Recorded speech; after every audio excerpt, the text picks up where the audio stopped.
Hello, welcome to Quackalope. Thank you for being here. Are you ready to see one of the most ridiculous prototypes I think we have ever received? In forever, like a 30-pound box full of just stuff. got done playing this game on TTS as well with the designer. Verdict? Good. Oh, it was good. I had a lot of fun. Had a really good time. There's enough take that for it to be entertaining, or you can play the game without any take that if that's the way you decide to play it. I played it with a ton of take that and I had an absolute blast. This is a massive, giant miniatures-based 4X game. Yeah, maybe not quite so much 4X, but yeah. Exploration, you're gaining resources, you're combating people. Yeah. But it's the idea is that you're on a terraformed planet and we've over-terraformed it, so now it's starting to fall apart. And you are trying to get off the planet and be the only ship to be able to leave because there's only enough resources for one ship to leave. Yeah, this is going to be a lovely game called Cysmic. Wes, do you want to check if we need to know anything about that as we start pulling nonsense out? I mean, this... it just says don't destroy any of the packaging material. Oh, great, perfect. Yeah, so glad we watched that.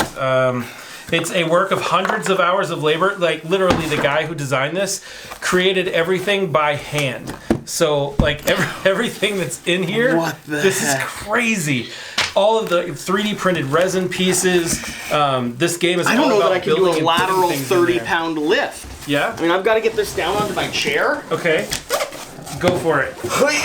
Oh my gosh. It's like a tub. It's ridiculous. Oh my gosh. All right, set that off to the side. Insane. Packaging has not been destroyed. It's so cool because the stuff that you would normally see on the outside of the box is literally still here on the outside of the box. Unbelievable. Hundreds of hours of labor, virtually irreplaceable. They've organized the game as best as possible with labels on everything. Every bag has labels. He told us that. Wow.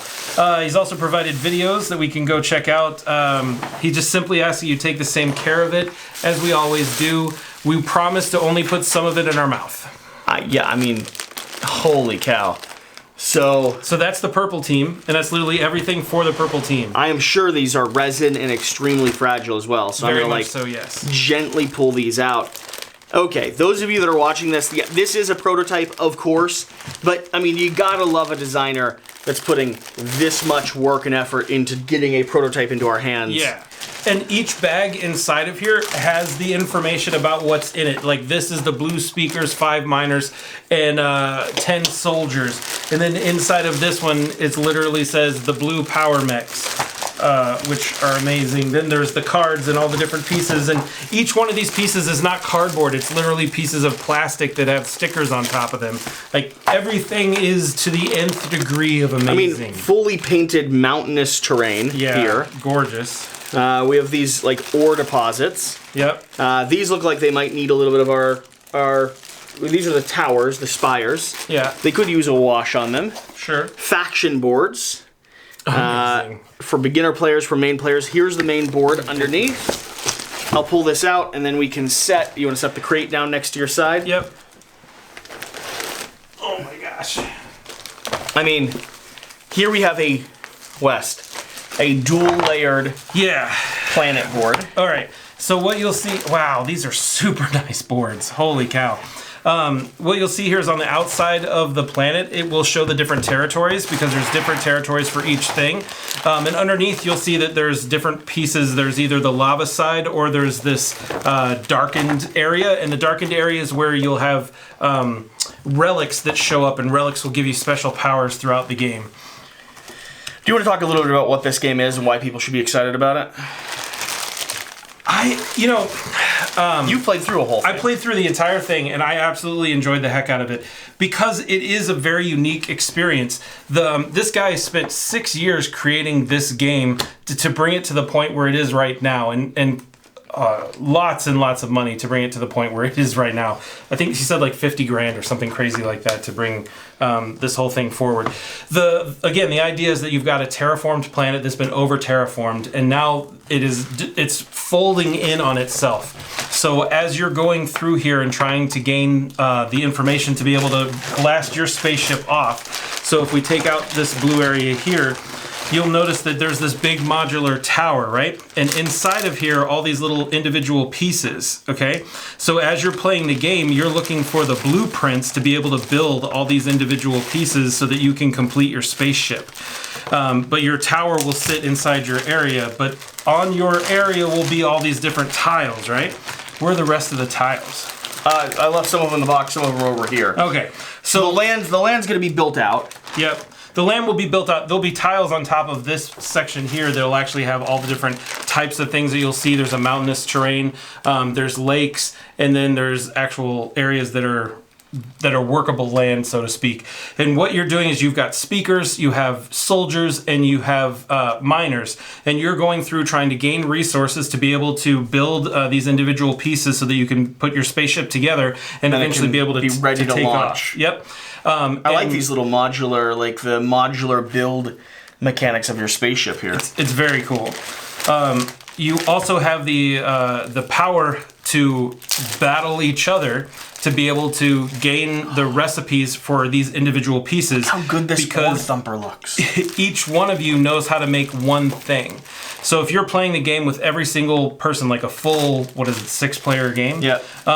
Each one of you will know how to build one of these pieces. And the way that you can gain the knowledge of how to build all these individual pieces is by battling each other and stealing their people, or ransoming off their people, or in trading things for the recipes, which you can do as well.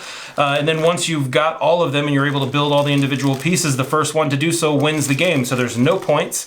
There's no like catch-up mechanic in a way like that. It is literally just building everything out, and the first one to build their actual spaceship wins. Man, these minis look fantastic. Aren't they amazing? In a lot of ways, you're going to be this is going to be comparable or judged, in part to other games like Twilight Imperium. Yeah, you're going to be talking like Eclipse Second Dawn. Yeah, it's a giant exploration, skirmish, resource management puzzle. Like, you're trying to use everything you can to like set up this whole network of people. But plays through a lot faster. Yeah, that's true. I mean, I played a TTS version, and that TTS version took like 3 hours, but it was also a teach was part of that, and an hour of talking to Jesse was part of that. So I think the actual gameplay itself was maybe 2.5 hours. So sure. I believe this game is more like in that 90-minute to 120-minute mark when you're playing it all out. Now, obviously, if there's more characters and more people, it might take a little bit more time.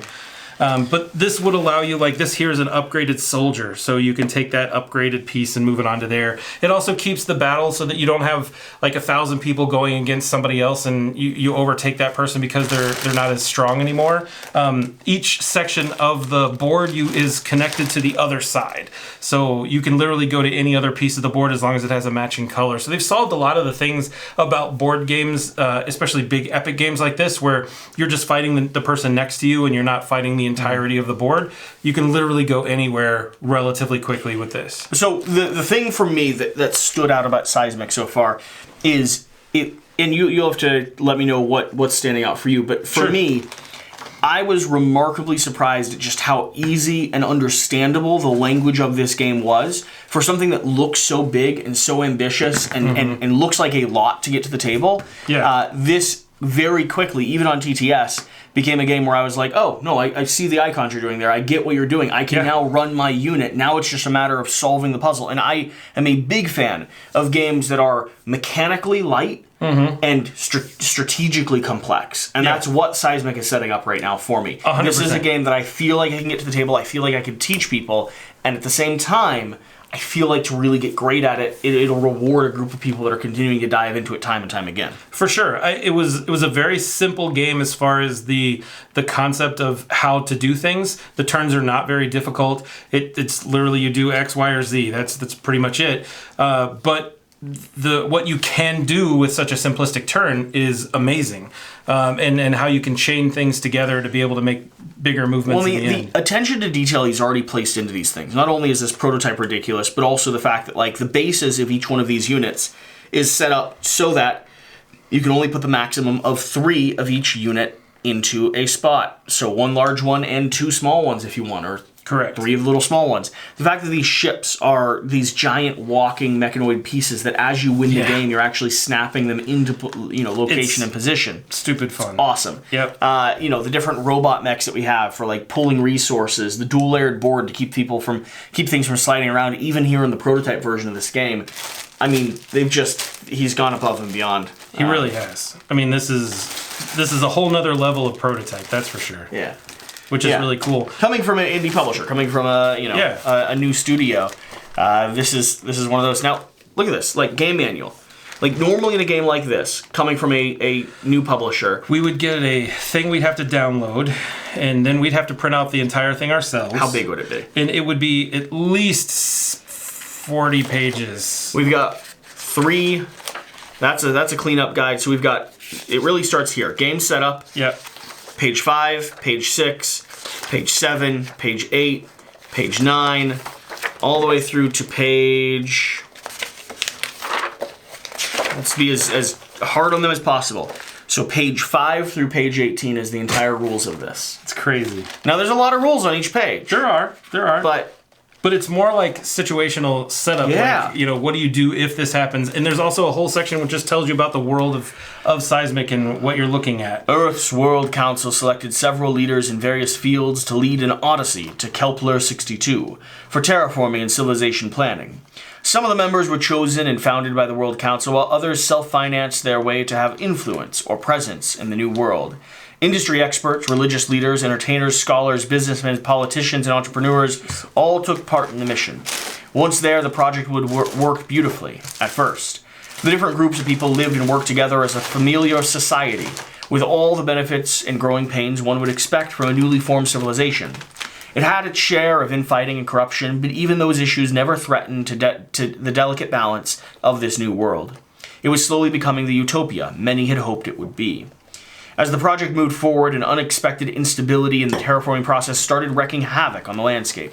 The news broke quickly that their efforts to terraform and create a better world had destabilized the planet. Their new Eden was doomed.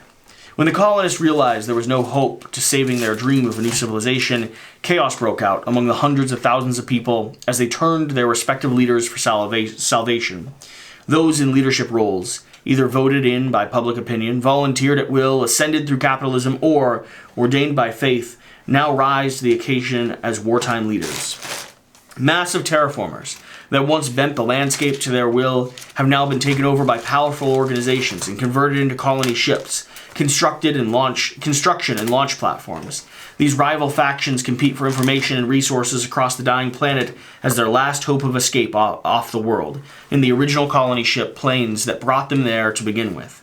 After society splintered, the information splintered with it.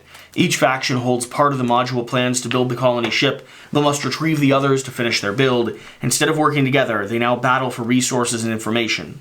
Workers and civilians are hastily trained in combat to protect individual faction bases from each other, while still performing their regular job duties. Some soldiers are tasked with capturing enemies, with the knowledge of providing blueprints for construction of the colony ship modules.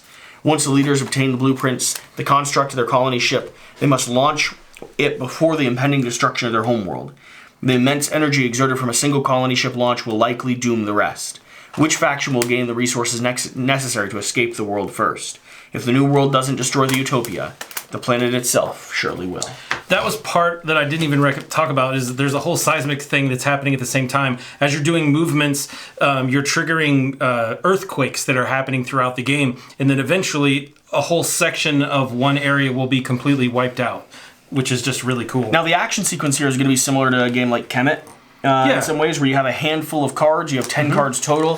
One card will be used to generate special actions. One card will be used to generate your main action. Yep. So you're going to be doing this kind of back and forth, which means you can bluff other people. You can kind of hide cards underneath other cards. You can choose if you want to have a very aggressive turn, maybe build up and gain resources. Yeah, like you just have some basic cards here. There's also a mechanic in the top right-hand corner to adjust the rolls, because there is some rolling dice that happens as well when you're doing some fighting and adjusting of things. So you can adjust rolls. You could do the middle part of the card or the bottom card of the card. And then as you're choosing your action, what's your action mechanism here? Where are the black cards? There are other cards that will actually have little symbols on the bottom. So as you play it across the top here, you have a whole set of 10 action cards, and you burn one and choose one to play. So you'll only play 5 of your 10 cards each time you're playing it down, but it'll have symbols across the bottom, and you'll have to choose one of those action of the symbols that match up here. So it is all very well thought out. There's a lot of different things you can do in your turn, but it makes a lot of sense, and it's really easy to follow. Very excited to have this one in hand. Excited to dive into this. So, if you're watching, and this is the first you're hearing of Cysmic, which it might be, because I think we're one of the first channels to have a prototype and talk about it. Yep. You should go follow along with the Kickstarter page. Stay tuned on this one. It doesn't mean that it's going to be an immediate back for you, but this is a game and a campaign that you're going to want to pay attention to, because this is going to be the way that you can get this game. Absolutely. Yeah. This is... So, cool. Thanks for watching. Thanks for being here. We'll have more content out shortly, I am sure. Whatever the case, whatever you do, remember to do the important thing. Get out and play some games. We'll see you next time.